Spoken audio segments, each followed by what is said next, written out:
Okay, here we go. I have a few questions for you. Okay, we're going to start with this one. For those who don't know what a narcissist is, could you please describe that in its entirety? A narcissist is someone who is incapable of perceiving other people as separate, as external. He Mm-hmm. perceives other people as some kind of a figment of his own mind, an internal object. Right, Because, right, right, right. because he perceives other people as internal, not external, the narcissist feels that he can safely regard them as extensions, tools, instruments, manipulate them, do anything he wants to them, because they don't really exist. They're in his mind. It's all cosplay or a fantasy, it's not real. None of it is real. And this is one of the major features of pathological narcissism, the inability to interact with reality. The narcissist has a preference for fantasy. And the fantasy of the narcissist upholds, buttresses, supports a view of the narcissist, a view of himself, which is inflated and grandiose and fantastic and unrealistic and not grounded. The self-concept of the narcissist is so outlandish, so inane, that the narcissist has to divorce reality in order to support this view of himself. Now, when I say himself, half of all narcissists are women. So the gender pronouns are interchangeable. Mm-hmm. Next thing I think that characterizes a narcissist is because the narcissist is unable to perceive other people as external or separate, the narcissist cannot empathize with them. So there's no emotional empathy there.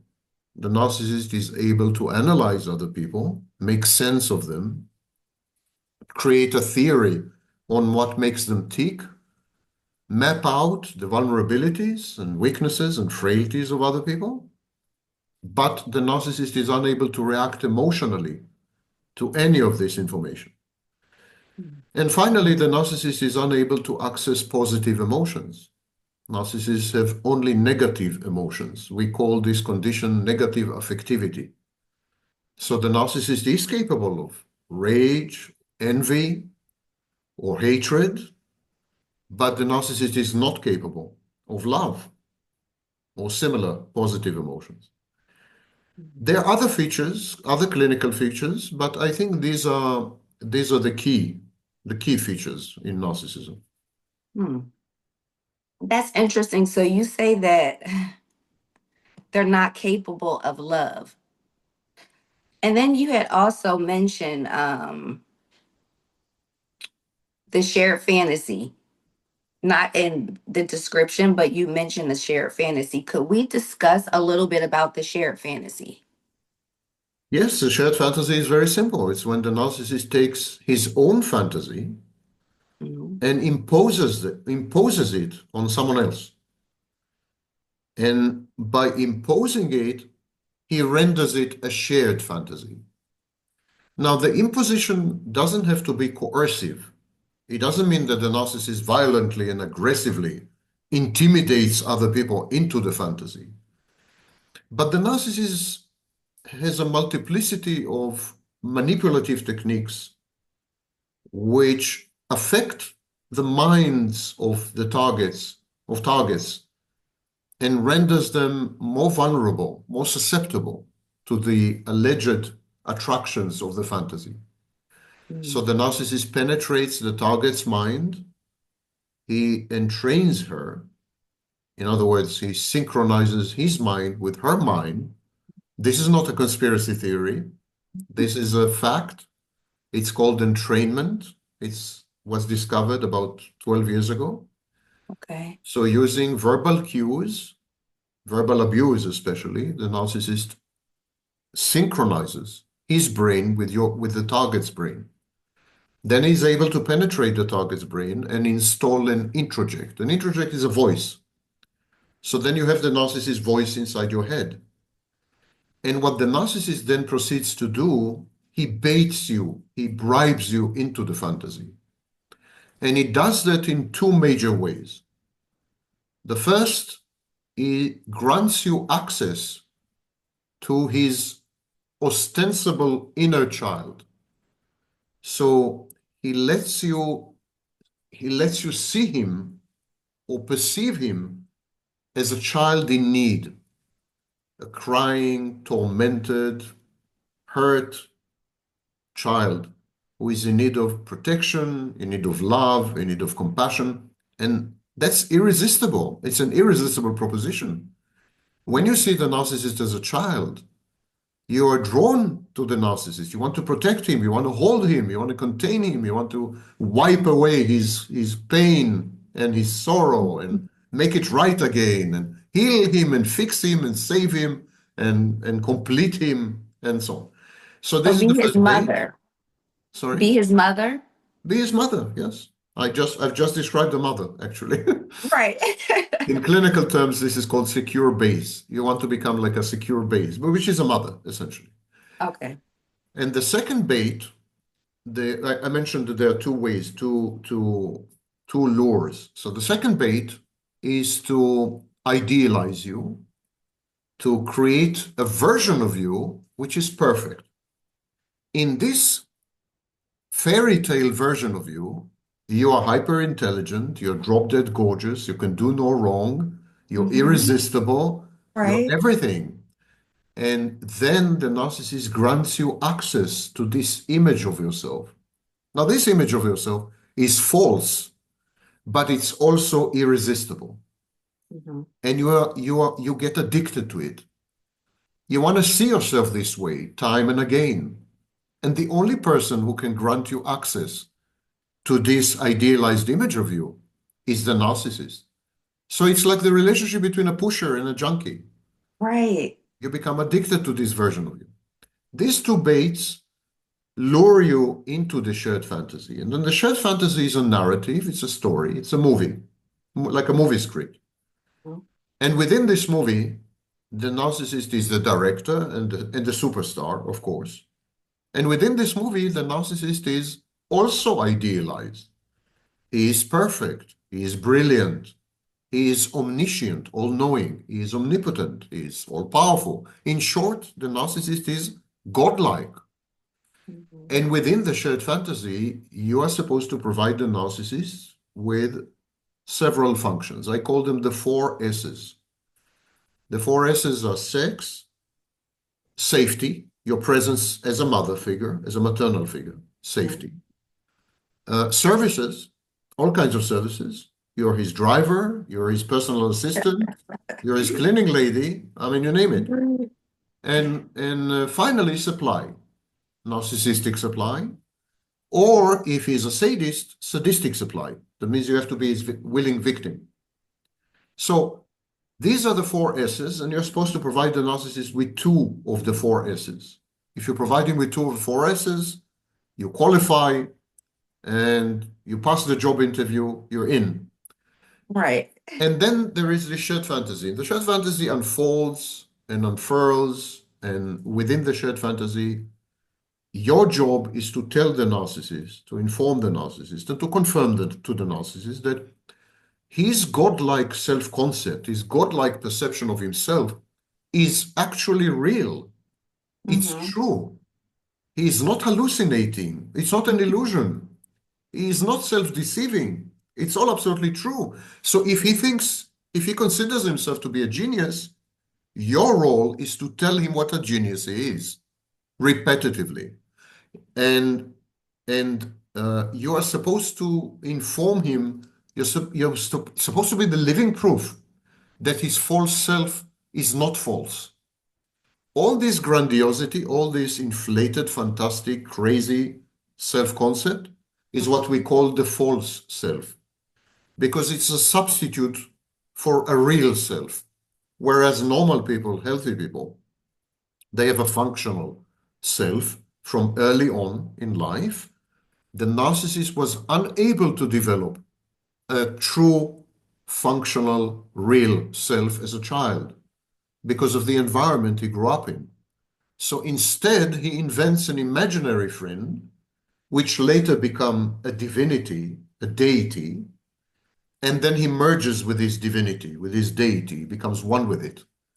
And that's his epiphany. He becomes, and it's a religion, a kind of religion, and you could look at it as a cult, It or as sounds like a mental illness, though. That's what it sounds like. well, It narcissism is doesn't. a very severe mental illness. Otto Kernberg, who is one of the fathers of the field, Mhm. suggested that pathological narcissism is as bad or almost as bad as schizophrenia or psychosis. And the very word borderline means on the border of psychosis, almost psychosis. And Kernberg suggested that borderline and narcissism are highly related conditions, that narcissism is a defense against borderline. So we are talking about seriously mentally ill people. This is not my, Functioning, but they function. yes, Functioning. we have to distinguish between episodic memory and semantic memory. Mm. Episodic memory is your sense of continuity, what we call ontological security, your sense that you are the same person from minute to minute, from day to day, from year to Mhm. year. You're the same person, you're continuous. There are no breaks, there are no chasms, there are no gaps. The narcissist doesn't have this. He's dissociative. In other words, he's broken to pieces like a kaleidoscope. He's made up of shards all over the place, smithereens. He's a distributed entity. He's not a unitary, he's a distributed entity, like a network. And so the narcissist needs to invent some kind of glue to hold himself together and to give him the illusion of a core identity, the illusion of continuity. And this is the narrative. And the narrative is an episodic narrative. In other words, it's a narrative that deals with core identity, personal history, autobiography, relationships with other people. But we have another facet of human existence, and it's known as semantic memory. Semantic memory is when you remember how to do things, skills, basically. You know how to drive a car. That's a Right. semantic memory. You know how to be a chief executive officer or the president of the United States. That is semantic memory. Mhm. It has nothing to do with episodic memory. You could be highly dissociative. You can be infantile. The vast majority of narcissists are 2, 3 years old, emotionally speaking. And yet, you could be very successful as a businessman or as a president or as whatever. Mhm. Because semantic and episodic have nothing to do with each other. You learn skills. You could learn skills even if you're mentally ill. Even mentally ill Right. people can learn skills. Mhm. Okay. Let's see. So we talked about that. I have a few questions from a couple of different people, so just bear with me. Malika from Philadelphia wants to know if the relationship was ever real with the narcissist. Depends how you define real. It was real to the narcissist. The Mhm. narcissist confuses reality and fantasy. As far as the narcissist is concerned, his fantasy is reality. That's why narcissists never gaslight. Gaslighting means that you can tell the difference between reality and fantasy, and then you're misleading someone else.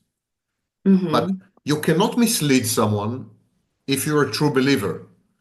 If you believe that your lies are the truth, if you Right. believe that your confabulations are real, if you believe that your deception is veritable, that you're not deceiving anyone, Mhm. then you cannot gaslight anyone because you're in it as much as the victim. You believe it as much as the victim does. Right. Right. Similarly, the narcissist never future fakes. He never future fakes because he fully believes his own promises. When he gives you a promise, he is utterly 1000% committed to fulfilling it. It so happens that narcissists never keep their promises. It so happens that they do gaslight you, but it is unintentional, it's unconscious. It's not like the psychopath. The psychopath does it on purpose. because he wants to have sex with you. He wants your money. He wants Mhm. something from you. That's a psychopath. The narcissist is simply deluded. He's delusional. He's sick. And so he drags you into his sickness. As far as a narcissist is concerned, whatever it is that he feels within the shared fantasy is real. So he would insist that he does love you. He would Mhm. insist that he does want to share a life with you. He would insist that you aren't going to get married and have 3 children within the next week or two. He would insist on all this. However, it's real in a delusional sense. It's it's like take for example a psychotic person, someone with psychosis. Mhm. Someone with psychosis has hallucinations. So there's this psychotic person.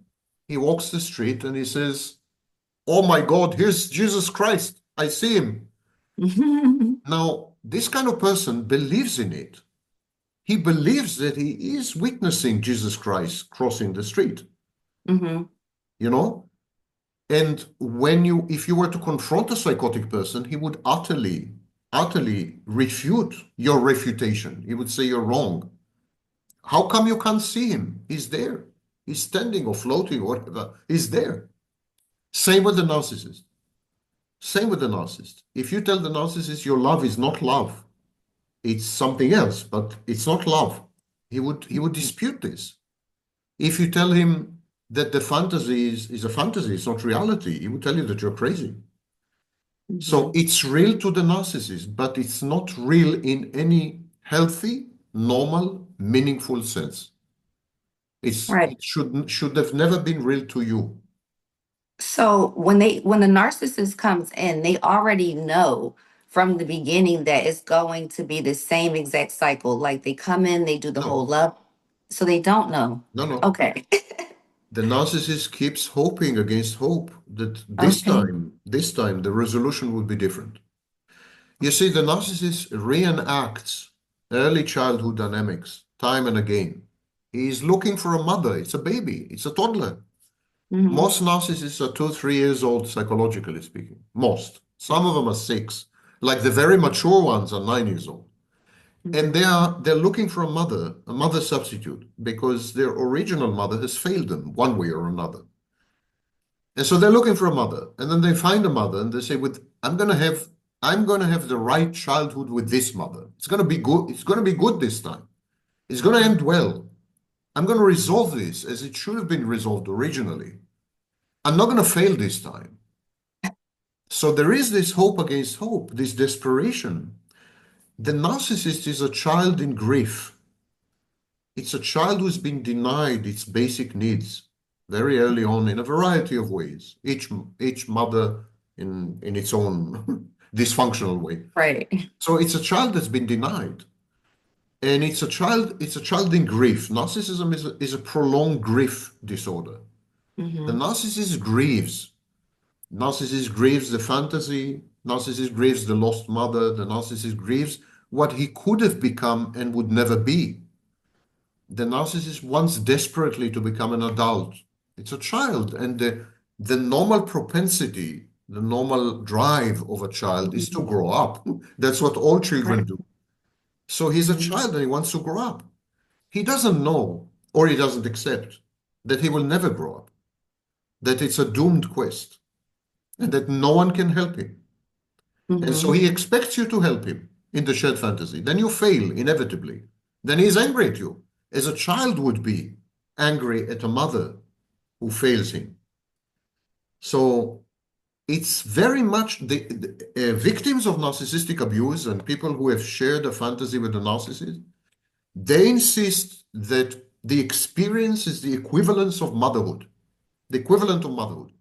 They insist that they saw the narcissist as a child, that there were interactions with the narcissist which are much more common between a mother and a child. Hmm. This infantilization is an integral part of the shared fantasy, because the narcissist does this to you as well. While the narcissist becomes a child, infantilizes, regresses, and forces you to become the maternal figure, forces you to be the mother, at the same time, the narcissist regresses you. forces you to become a child so that he can become your mother or your parental figure.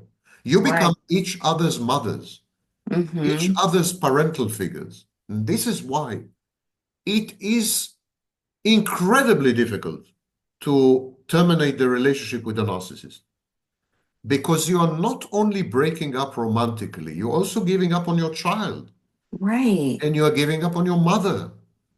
All of this is simultaneous. It's almost impossible. It's very difficult. The grief is enormous. The heartbreak is unbelievable because there are multiple layers of breakup involved when you Right. break up with a narcissist. So the shared fantasy is very powerful because it provides a sanctuary, a refuge from reality. Mm-hmm. And who likes reality nowadays? It sucks. No one wants to be in reality. So some Right. people watch the movies, some people play video games, some people do drugs and alcohol. And everyone is escaping nowadays. I mean, like everyone is escaping, one way Mm-hmm. or another.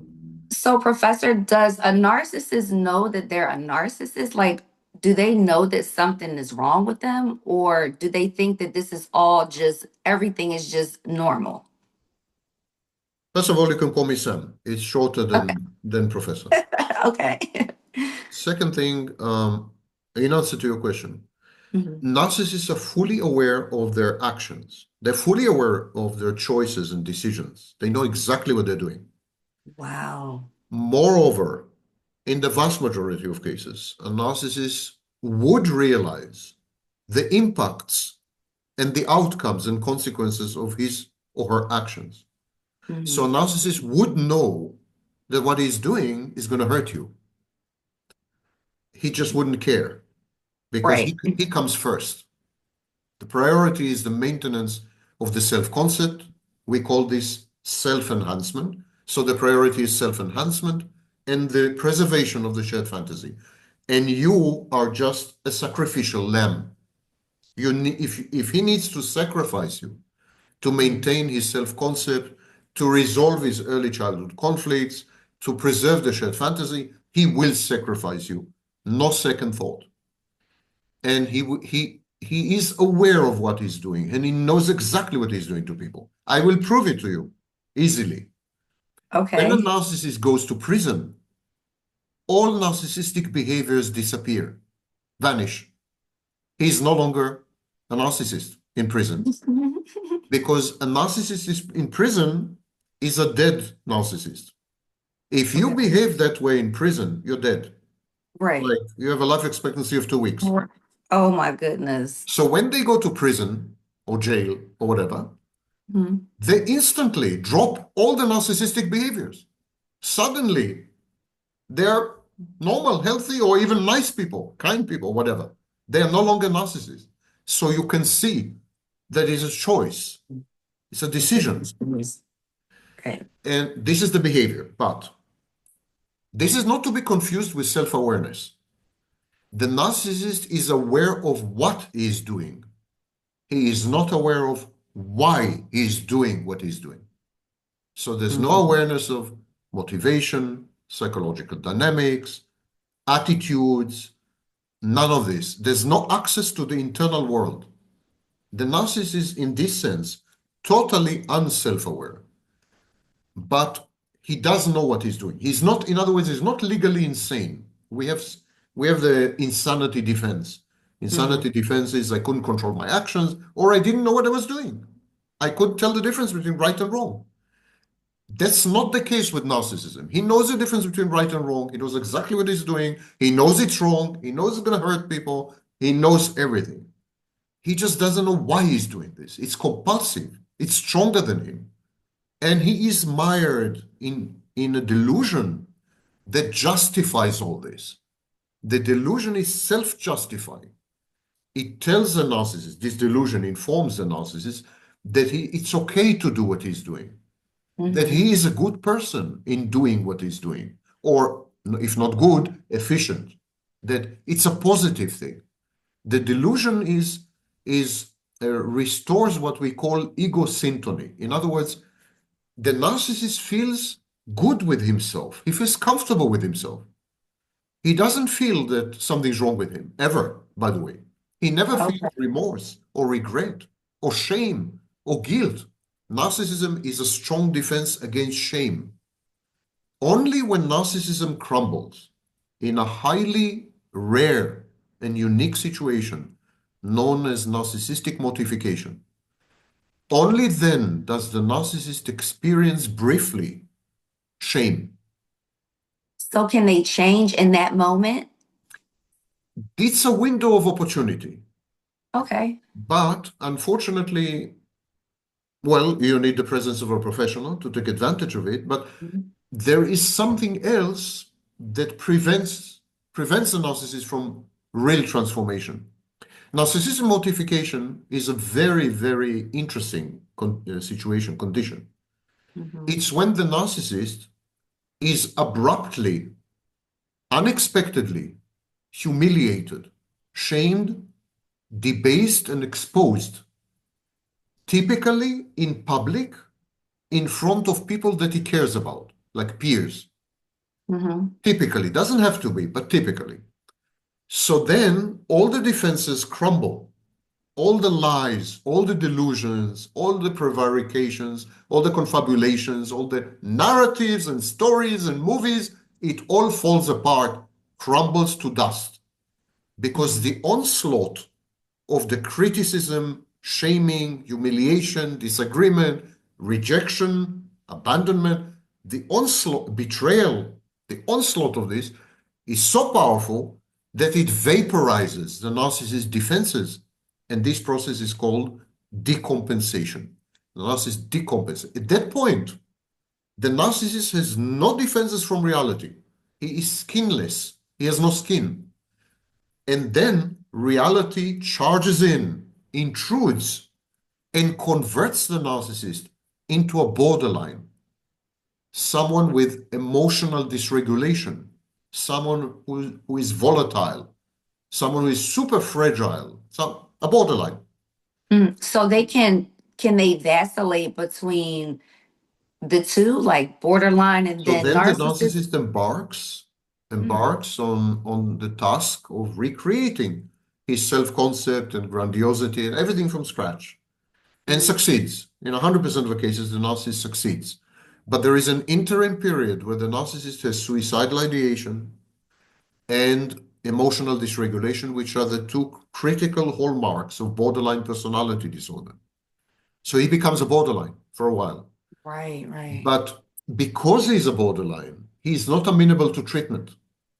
So treatment won't help. He's just transitioned from one mental illness to another.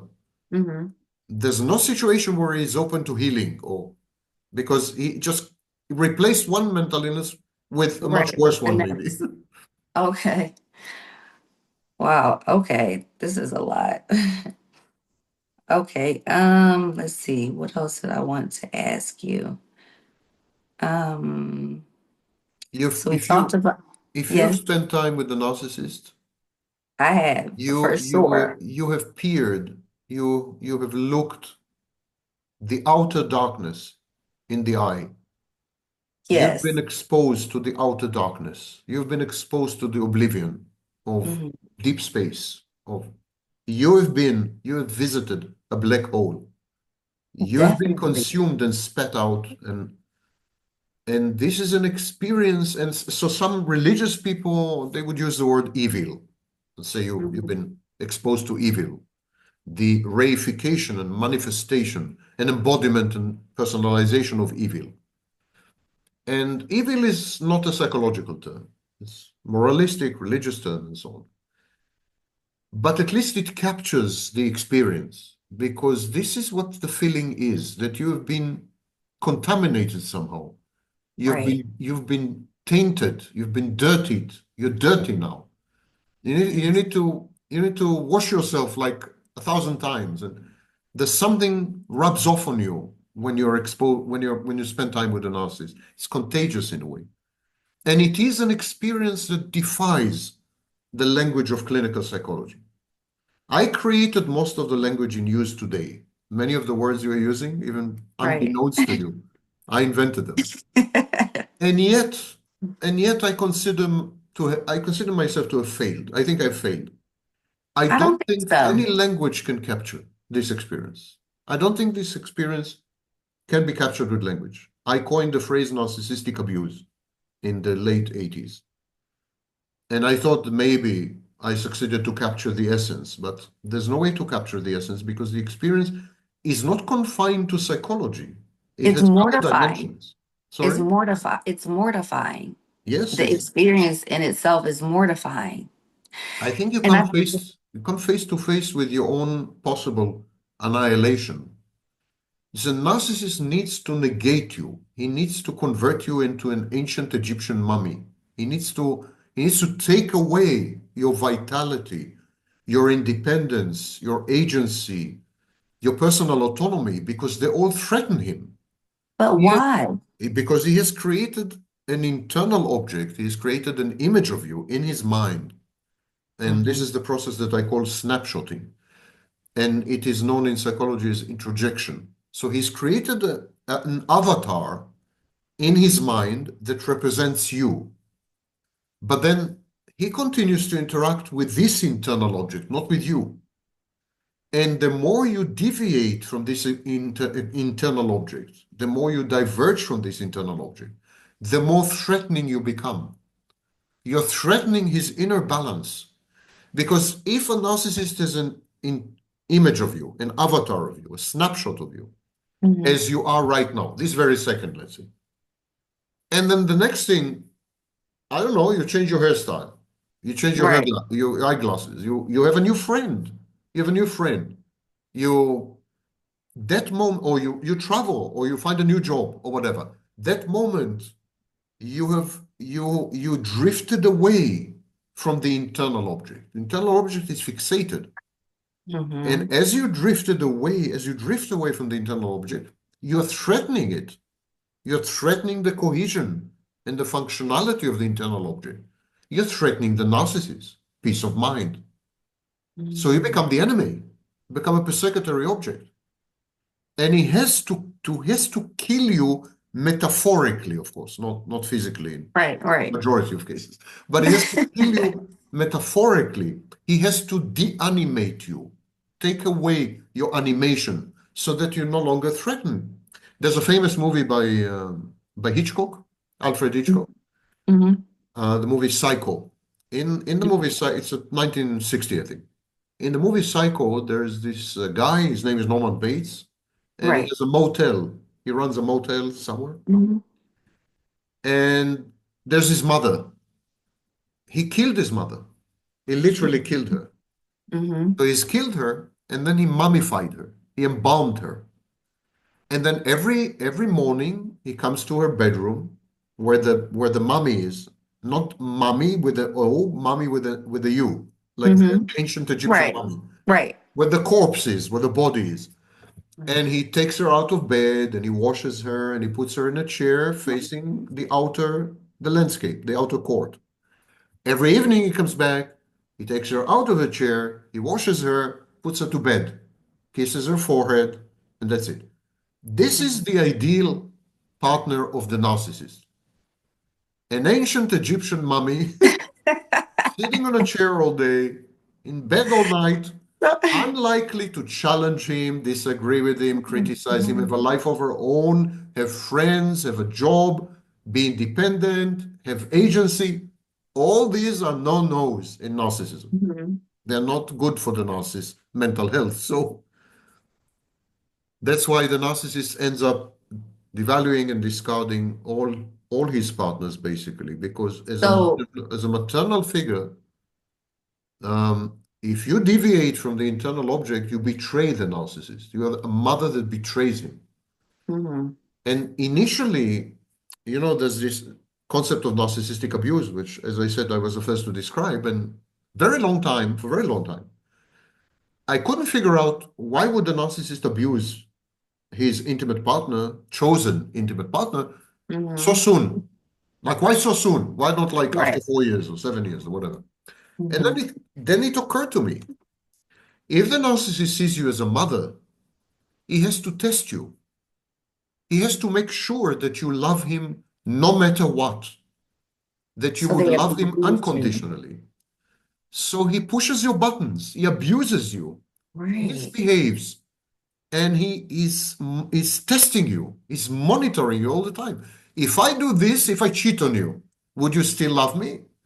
If I slap you, would you still love me? If I verbally humiliate you, would you still love me? Is there anything I can do so that you stop loving me? If you if you stick around, no matter what, then Mm-hmm. you're a good enough mother. You've passed the test. Narcissistic abuse is a functional way of testing your maternal quality. How much of a good mother are you, essentially? Mm-hmm. Wow. So nothing you can do would be good enough for the narcissist, basically. So they just want you to just be dead, just mummified, just Yes, a doormat. that's a Yeah. common delusion or illusion among victims. Mm-hmm. Victims have what we call autoplastic defenses. In other words, victims blame themselves. So they say, had I only done this, or had I only not done this, or if I only loved him more, had I only loved him more, if I could have done this. I mean, they keep retro analyzing everything, and Mm-hmm. there's nothing, but I mean absolutely nothing you could have done. The shared Mm-hmm. fantasy is an automaton. It's an automatic mechanism set in motion the minute you agree to share the fantasy. At that second, the mechanism is set in motion. It's inexorable. It's automatic. It's unstoppable. It's Mm-hmm. stronger than the narcissist, stronger than you, and both of you cannot stop it, never mind what you do.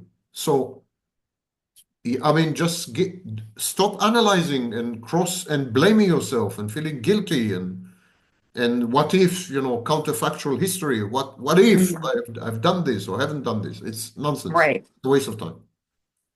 It would have ended exactly the same. You found yourself exactly where you are. Never mind how much you loved him, how much you serviced him, how much great sex you've had. I mean, none of this. How submissive you were, how subordinate and subjugated, how self-denying and self-negating. Forget all this. None of this works. None of this works.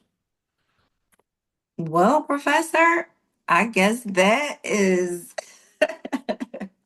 pretty much it. Okay. I think that you pretty much answered everything. So, Thank what you. I got from this whole conversation is that the narcissist will never change. And I think that's important for anybody that will see this to know. The narcissist just never change. I'm so grateful for your time. I really am. Just to respond to this last point, because it's a great point, and then we'll say goodbye. Okay. Um, there are two engines of change. Either you realize something's wrong with you and you change, Mhm. or you have an incentive to change. Some great offer or whatever, and you change. You want someone very badly, or you want the job very badly, or something, and you change. Both of these don't exist in narcissism. The narcissist never thinks that something is wrong with him. Mhm. Here goes the first engine of growth and transformation, personal transformation. And the narcissist considers himself to be godlike, already godlike.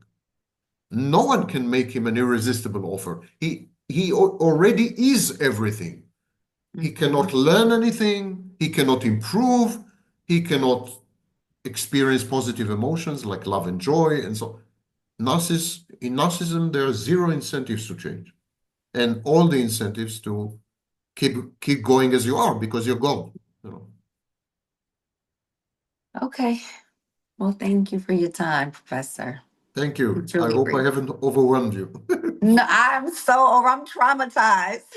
Yes, you are. You look traumatized. Okay. Okay. Take care. Thank you for Talk your soon. time. Bye bye. Thank Thank you for you. having me.